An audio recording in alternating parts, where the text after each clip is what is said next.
Olá, sejam bem-vindas e bem-vindos a mais este episódio do Videocast Rio Bravo. Nesta ocasião, nosso convidado é Gil Blanche, empreendedor de impacto da Planta. Ele vai contar neste episódio como é que essa iniciativa tende a fazer com que o retrofit se coloque como uma peça-chave para a transformação social das cidades. O exemplo máximo que a Planta tem como referência é o da Vila Buarque, em São Paulo. Nesta região, inúmeros prédios estavam em desuso. O que fez a Planta? Transformou esse ambiente, buscando requalificar esses espaços. Gil Blanche conta pra gente como é que isso foi possível e conta por que a fricção de diferentes classes sociais é o verdadeiro motor das cidades. Você confere tudo isso e muito mais no episódio que começa agora. Mas antes de começar, não deixe de se inscrever no nosso canal no YouTube, onde você acompanha nossos novos vídeos. Deixe um like e compartilhe. Acompanhe outros conteúdos que estão na trajetória dos seus investimentos na Órbita, a revista digital da Rio Bravo, e também nas mídias sociais da Rio Bravo.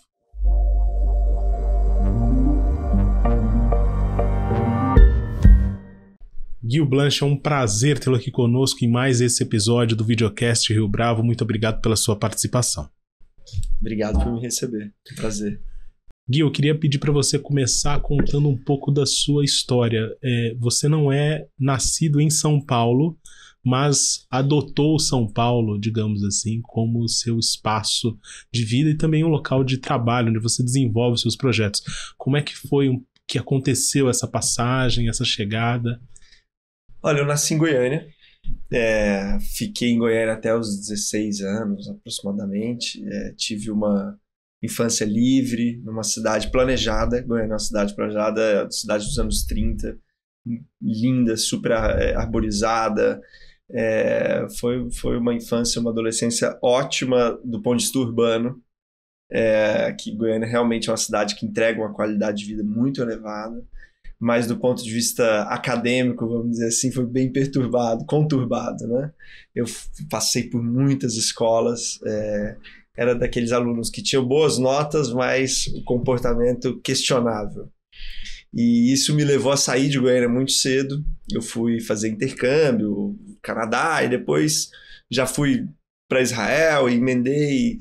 Fiquei um ano quase aproximadamente em Israel estudando artes em geral. Esse era um curso de arte super interessante lá. E aí, nesse processo, eu resolvi estudar arquitetura. E eu fiquei sabendo de uma escola que havia sido fundada há pouco tempo em São Paulo, que acumulava como professores arquitetos que eu admirava, que eu conhecia. Eu sabia que o Paulo Mendes da Rocha havia feito a aula inaugural dessa escola, o Oscar Niemeyer também. Quer dizer, era um momento ali que essa escola estava começando na Vila Buarque, ali na região do Copan, né? E esse negócio me encantou. Eu vim para São Paulo, fiquei um tempo fazendo cursinho, aquela coisa, e logo que pintou o vestibular dessa faculdade, eu apliquei e entrei, que é a escola da cidade. Então, São Paulo me adotou, né? Porque primeiro assim, eu fui aceito na escola da cidade, entrei lá, estudei por um tempo, e apesar de ter entrado em São Paulo por um contexto bastante específico, que é o contexto da região central, principalmente lá em 2007, 2008, a região da Vila Buarque não é a Vila Buarque que a gente conhece hoje. Então foi com muita surpresa, foi um impacto muito relevante na minha vida, tanto pela arquitetura mesmo, porque essa região tem muitos prédios de excelente arquitetura. É onde está o Copan, onde está o Edifício Itália, assim como muitos outros prédios construídos nos anos 40, 50, 60. Mas também pelos desafios sociais, né? Que aquela região, naquela época, era chamada a Boca do Lixo, né? Mas a escola da cidade foi fundada ali, e eu acho que uma das intenções da escola era justamente integrar estudantes de arquitetura àquela realidade urbana, que é uma realidade não só de São Paulo, como de todas as cidades grandes do mundo. E eu fui um produto desse, vamos dizer assim, desse atrito, né? O que te chamou mais atenção no centro, pensando nessa chegada em 2007, 2008? Você algo comparou com as cidades que você já tinha vivido? Como é que essa experiência apareceu para você? São Paulo é uma cidade muito específica, né? Assim, o nível de infraestrutura que a região central de São Paulo, né? Vamos falar mais especificamente da Vila Buarque, que é assim, a minha zona de conhecimento e de interesse também, porque o centro de São Paulo é muito grande, né? Eu não posso te dizer que eu conheço o centro de São Paulo. A região da Luz eu conheço pouco, por exemplo. A região da Sé eu conheço menos. Quanto mais se aproxima ali do Copan, ali do Minhocão, aí é onde eu realmente conheço, porque eu morava por ali, na Santa Cecília, estudava na Vila Buarque, são bairros vizinhos, eu caminhava de um bairro para outro o tempo inteiro. E desde então, quer dizer, isso tem 17 anos, né? Exatamente, 17 anos, 2007 para 2024. Então, quer dizer, aquele contexto naquele momento da Vila Buarque era totalmente diferente do que é hoje. Você só tinha, assim, na universidades tinha o Mackenzie, que é perto, tinha a Escola de Ciência e Política, que é ali na frente da Praça Rotary, e a escola da cidade que estava no meio do que se chamava antigamente dos inferninhos, né? Quer dizer, aquelas festas que não acabam, né? E elas realmente não acabavam, era de segunda a segunda, e muitos usuários de droga, né? Nas ruas. Na época tinha, que ainda tem, mas eles não estão mais assim tão concentrados na Vila Buarque, os imigrantes nigerianos. Tinha uma população transgênero bastante expressiva. Então, eu nunca tinha vivido um bairro com tanta diversidade. E o que me encantou naquilo foi a diversidade mesmo, né? E como é que essa diversidade se encontra com esses prédios tão icônicos ou algo icônicos nessa região da Vila Buarque? Você acha que é um bom convívio dessa relação ou há uma fricção, na verdade? Eu acho que, na realidade, o centro de São Paulo se deslocou, né? Você tem dois processos fundamentais para a situação que a Vila Buarque se encontrava ali naquele momento, né? Mas, sem dúvida nenhuma, a primeira é o deslocamento do Centro Comercial de São Paulo. O Centro Comercial de São Paulo, ele anda, né? Ele já foi ali próximo do Copan, na Vila Buarque, já foi na região da Sé, né? Próximo à região da Sé, depois ele passou ali para Líbero Badaró, depois, sabe, tinha como um epicentro aquela região ali, todo escritório de advocacia, de contabilidade, ficava ali perto do Copan, muitos prédios comerciais. Depois isso muda para Faria Lima, Paulista, depois Berrini, agora a gente está vendo um movimento grande na Hungria, ali na Marginal Pinheiros. Quer dizer, esse deslocamento do centro, e obviamente o segundo fator é a atualização da forma de trabalho, fez com que muitos prédios comerciais ficassem vacantes, né? Quando você tem uma vacância muito elevada, você tem também uma mudança do endereço dos estabelecimentos comerciais. Aquela padaria lá, as padocas, né? Tava lá, não tem mais quem comer ali, o negócio vai fechar, vai abrir a padoca na Faria Lima, vai abrir a padoca na Bela Vista, próximo da Paulista. Quer dizer, aquilo foi passando, o bairro foi ficando cada vez mais vacante. Obviamente isso leva os preços para baixo, e é natural que um bairro, como aconteceu no Sorro em Nova York, o Sorro em Nova York era um bairro da indústria têxtil, né? Quando a indústria têxtil sai de Nova York, quem primeiro ocupa aquilo eram as pessoas mais alternativas que existem na sociedade, que são as pessoas que estão à margem da sociedade, os marginais mesmo, quer dizer, e isso foi acontecendo na Vila Buarque, era um bairro de marginais, né? E no bom sentido mesmo, né? E aí depois, quem vem é a economia criativa. Então vem a escola da cidade, é um exemplo desse negócio, tá certo? Aí, essa primeira chegada. Né? Essa primeira chegada, vem a escola da cidade, com arquitetos, a Rua General Jardins, há muito tempo já é conhecida como a Rua dos Arquitetos, é onde tem o IAB, né? o Instituto dos Arquitetos do Brasil, que era onde tinha o escritório do Paulo Mendes da Rocha, e tantos outros, né? O MMBB está ali também, a Metro Arquitetura. Se você pensasse, muitos escritórios de arquitetura excelentes estão nessa rua. Economia criativa vai chegando. E aí o que acontece? Pô, o artista tem um caso que eu gosto muito, que é de dois caras, que um estudou artes visuais, eu acho que o outro estudou design, e eles fundaram um café, que para mim ainda esse café deve ter sido fundado assim em 2010, 2011, se eu não me engano, tá? Por ali. E chamava-se Beluga, esse café. De dois criativos, os caras resolvem fazer um café. Até hoje, para mim, é o melhor café de São Paulo. Hoje chama-se Taco Café, tá na frente ali da Praça Rotary. Pô, abre o Taco, aí depois abriu a Chocolate Notebooks, e foi abrindo uma coisa, aí sabe, o Pivô Arte e Pesquisa lá, que é uma instituição de pesquisa de arte contemporânea, um espaço expositivo de 3 mil metros quadrados no Copan, isso abriu também nesses anos ali, e foi ultra relevante, depois Dona Onça, Casa do Porco. Primeiro chegam os cozinheiros, sabe, os arquitetos, os artistas, e aí programas legais vão surgindo, e a gente consome tudo.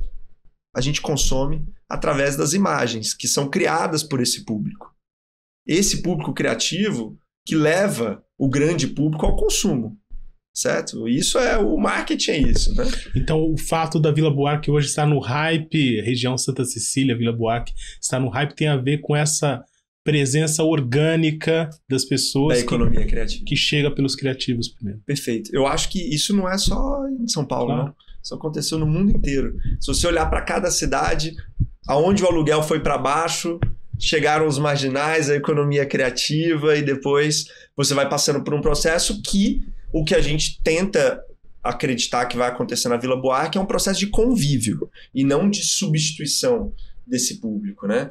Porque o gostoso do bairro, como eu te disse, o que me encantou na Vila Buarque foi justamente a diversidade, né? É isso que é divertido. É muito chato você ir para um bairro que tem só gente do mesmo tipo, vamos dizer assim, né? Sabe? A gente quer ver a diversidade, quer ver gente diferente, quero conviver com gente que não tem a mesma forma de vida que a minha, que assim eu consigo ter outras reflexões e até mesmo outras imaginações de como eu posso, para onde eu quero levar minha vida. Se eu não tenho outras referências, eu não consigo imaginar coisas diferentes, né? Então é isso que me atraiu na Vila Buarque e me fez ficar por lá e depois, obviamente, me levar a pensar nesse trabalho que a gente faz lá hoje, que é de requalificação desses prédios subutilizados. Conta pra gente, então, como é que começou essa proposta de ressignificar esses lugares. Eu sei que o termo às vezes é pedante, mas de requalificar, portanto, esses locais. A gente evita a revitalização porque tinha vida, né? Então, assim,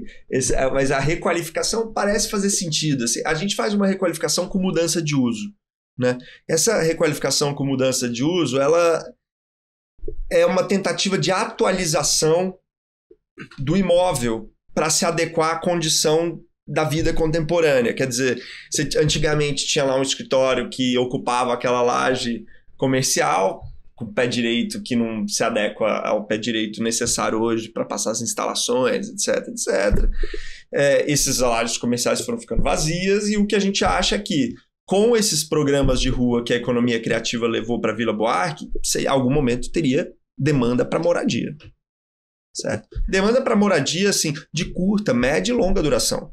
Porque São Paulo tem um público de curta duração, por exemplo, a pessoa que vem fazer um tratamento hospitalar, uma pessoa que está fazendo um curso aqui, ele não vai ficar num hotel, é uma pessoa que vai morar em São Paulo por 2, 3 meses. Isso é uma demanda enorme. Você tem também o estudante, que fica aqui às vezes 4, 5 anos. Né? E tem o próprio público que já estava ali, que queria lugar para morar, e a Vila Buarque não tinha, cara. É incrível, porque só tinha prédio comercial. Então a gente começou a comprar esses prédios comerciais e mudar o uso para residência na torre e no térreo manter loja com gente do bairro, entendeu? Tem um caso de um dos nossos prédios lá que tinha uma loja de material de construção que estava lá há 20 anos, né? A tendência natural seria, não quero loja de material de construção no meu térreo, que desvaloriza o prédio. Não, vamos fazer uma entrada destacada, um negócio com o prédio. O prédio é lindo, é projeto do MMBB, inclusive. E o prédio lindo, e tem lá a Somarco que está lá. Isso aconteceu, por exemplo, com a Divina Encrenca, que ocupa o térreo de um dos nossos prédios. Uma pizzaria extraordinária, eu considero a melhor pizzaria de São Paulo. Ela estava antes lá em cima em Higienópolis, causando barulho, porque ela é muito movimentada, então fazia barulho num prédio, não sei o quê. Eles estavam procurando outro espaço, a gente levou eles para o nosso prédio. Então, as nossas lojas assim, acabaram atendendo a uma demanda interna do bairro, e eu acho que as unidades residenciais, que hoje a gente tem aproximadamente 500 unidades residenciais ali no bairro, elas atendem a um público muito diverso. Assim. Tem gente... Por exemplo, eu vi recentemente que 18% desse público é gringo, quer dizer, vem de fora e já trata aquele lugar como um lugar turístico, porque tem a Casa do Porco, que é onde você vai ver os prédios da arquitetura moderna brasileira.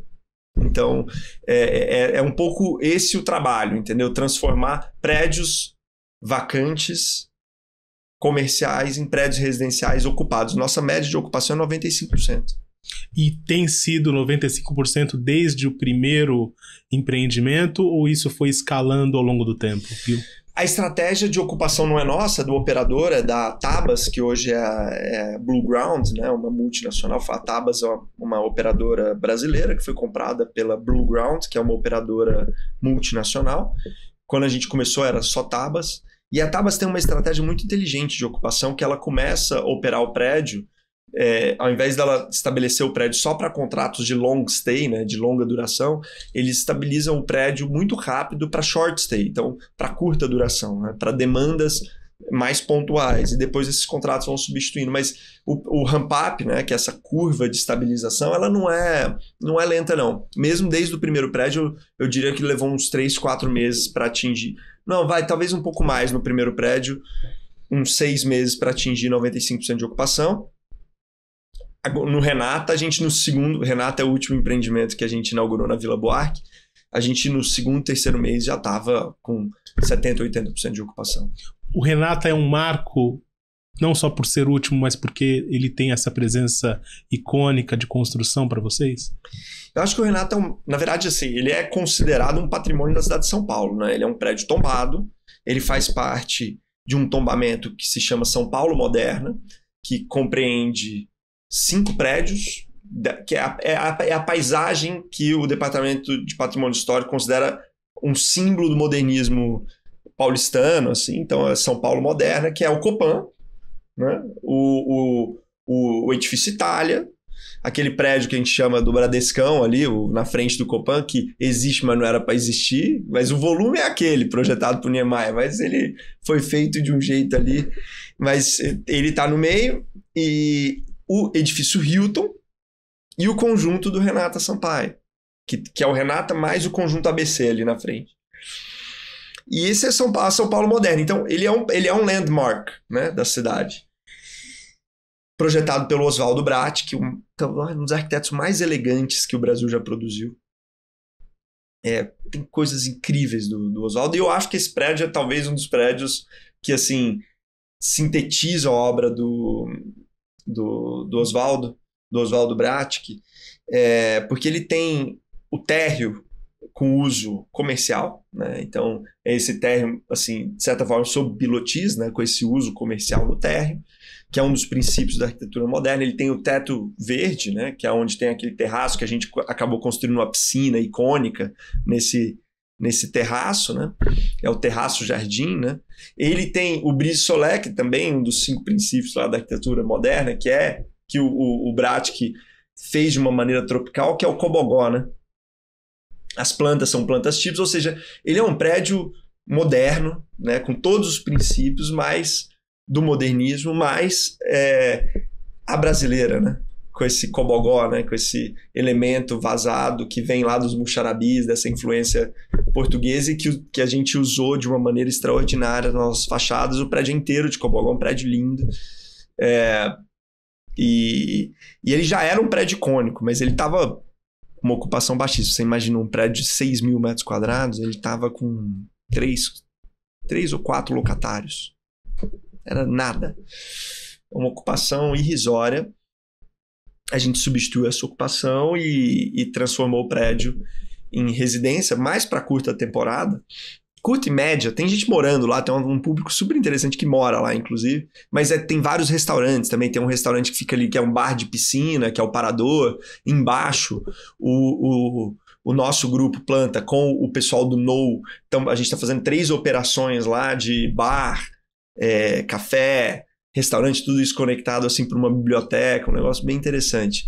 E ele acabou assim sendo reconhecido um pouco como ícone, né, do bairro, porque ele já era icônico, né? Então, na verdade, a gente só trouxe outro uso que não aquele que já existia. Já tinha um uso, já tinha gente. A Triptych, por exemplo, foi lá por muitos anos. E a gente basicamente possibilitou que não só 3, 4 estabelecimentos comerciais usassem esse ícone de São Paulo, mas sim o grande público. Hoje qualquer pessoa pode ir lá, pode alugar um apartamento no Renato ou pode consumir num dos restaurantes do prédio. O Planta faz muito esforço para não promover uma mudança nesse convívio com o novo.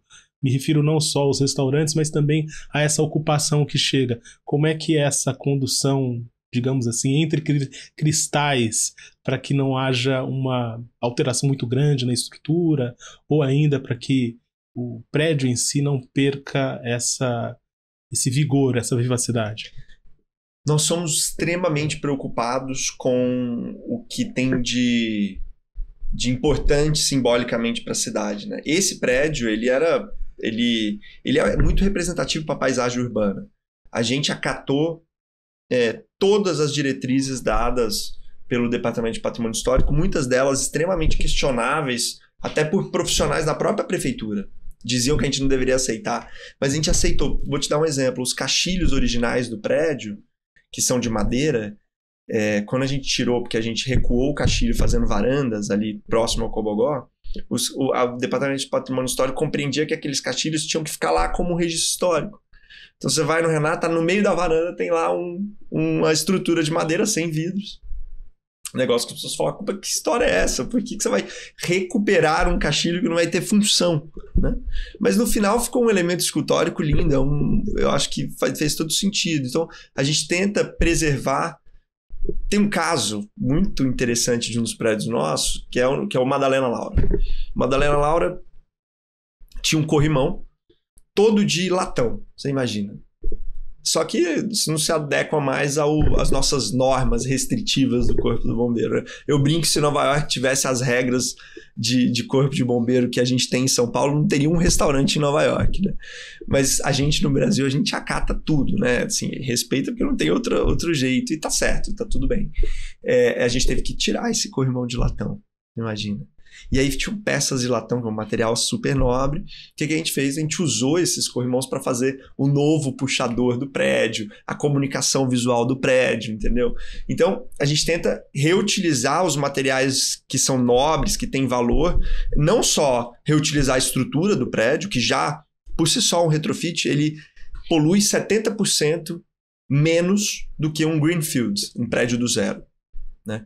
Mas ainda assim, a gente faz um esforço extraordinário por meio da nossa área de hospitalidade, que é comandada pela Aline Prado, de requalificar também o taco, por exemplo, que existe lá, às vezes tira o taco dos andares e usa no restaurante, corrimão que era de valor, sabe? Tem uma série de elementos que a gente reutiliza dos prédios, assim. Existem muitos outros prédios na Vila Buarque para esse projeto, para essa proposta que o Planta abraça tão bem, Gil? Hoje a Planta está com 10 prédios na Vila Buarque. A gente já entregou 6 prédios, né? E a gente tem hoje em construção mais 3 e tem um que começa agora em setembro. Então são 10 prédios. Eu acho que a Vila Buarque, ela é super pequena, quer dizer, você tem ali mais ou menos 20, 25 quadras, não me lembro exatamente, mas é uma coisa dessa natureza, são poucas quadras. Tem uma limitação, esse bairro não vai ter para todo mundo, quer dizer, tem muito prédio ainda que dá para sair do zero, né? Acho que tem algumas incorporadas. A Cury tá fazendo um prédio super legal ali do lado do Renata Sampaio, com um arquiteto extraordinário, o Schund. Você tem a Magic, que faz um trabalho legal para habitação popular ali no bairro, também alguns prédios com bons arquitetos, outros nem tanto, os mais antigos nem tanto, mas tem bons prédios. Você tem a Think, que fez um prédio ok ali no bairro, e tudo isso vai... A Brookfield tem, com a TPA, 3 prédios ali, de boa arquitetura. Quer dizer, eu acho que uma coisa que é curiosa é que a Vila Buarque instiga, para você ver a Cury, quando foi fazer um empreendimento lá, contratou um baita arquiteto, porque você se sente responsável por contribuir com a paisagem urbana. Entendeu? Não pode ser de qualquer jeito, no caso. Não pode ser qualquer projeto. E eu acho que esse compromisso que a gente tem, que eu acho que as incorporadoras estão tendo com a Vila Buarque, deveriam ter com a cidade inteira, tá certo? Mas a Vila Buarque tem uma limitação geográfica, que eu acho que hoje é o bairro mais legal de São Paulo. Eu falo isso com tranquilidade.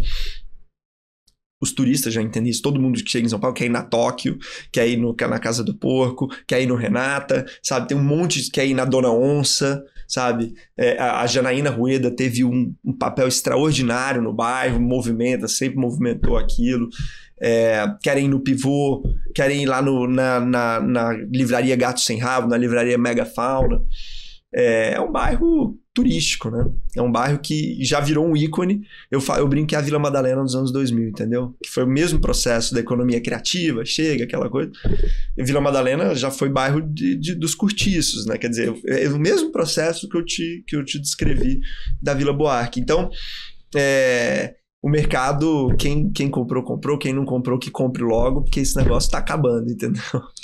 Você destacou logo no começo da nossa conversa a respeito dessa mudança que o bairro viveu e também de certa tensão social. Essas não foram as suas palavras, eu estou nomeando assim, mas de uma tensão social que dos anos 2000 para cá cresceu na região. Como é que o retrofit e como é que essa requalificação do espaço impacta essa dinâmica também na sua avaliação? Eu acho que, assim, a gente, por mais que, quando eu cheguei lá na Escola da Cidade em 2007, eu vi muita diversidade, tinham poucas pessoas com alto poder de consumo. Fato. Hoje, eu acho que você tem uma série dessas incorporadoras que eu nomeei. Cury, por exemplo, é Minha Casa Minha Vida. Minha GIC é Minha Casa Minha Vida. Que estão trazendo ou mantendo o público de baixa renda no bairro, que eu acho extraordinário. E o que o trabalho da planta faz é talvez trazer um público de mais alta renda. Tá? Então, e aí a gente tem programas ao invés da gente ir lá e fechar as lojas que existiam nos nossos prédios, a gente mantém as lojas, que são as lojas que o bairro já consome. Tá? Então, a gente tem o edifício Margarida, tinham 8 lojas já ocupadas, as 8 lojas permaneceram. Tá certo? Então, a gente tenta acreditar que, por um lado, a gente está trazendo um novo público para o bairro, que eu acho legal pra caramba, porque era um público que não acessava o centro e agora acessa, e que se tudo der certo, né? Aqui, eu não sei se eu estou sendo otimista, mas esse público vai aprender a conviver com as diferenças e eu acho que já compreende, tá? Tendo em vista que a Vila Buarque já é esse bairro turístico e que o Renata Sampaio está fazendo R$250 o metro quadrado de renda. Você imagina, isso não é pouco. Mostra que tem um público interessado em ficar ali. Esse público está interessado porque o bairro é diverso. Então, eu acho que esse atrito social na verdade, a melhor coisa que as cidades podem entregar. As cidades são talvez a ferramenta humana que a gente conseguiu construir de maior distribuição de renda mesmo e equalização social. É no atrito entre diferentes classes na cidade que as pessoas nascem pobres e morrem ricas. Isso não acontece no campo. Isso acontece no contexto urbano. E a humanidade entendeu isso. Não é à toa que no Brasil 80% da população já vive em cidade. A tendência é o mundo inteiro acompanhar essa tendência que o Brasil passou. O mundo vai ser cada vez mais urbano. Eu acho que por conta de Vilas Buarques, entendeu? Acho que por conta de bairros que permitem o convívio de diferentes classes sociais. Gil Blanche, foi um prazer tê-lo aqui conosco em mais este episódio do Videocast Rio Bravo. Muito obrigado pela sua participação. Prazer, muito prazer. Obrigado pelo convite novamente. Chegamos então ao final de mais este episódio do Videocast Rio Bravo. Fique conosco e até a próxima.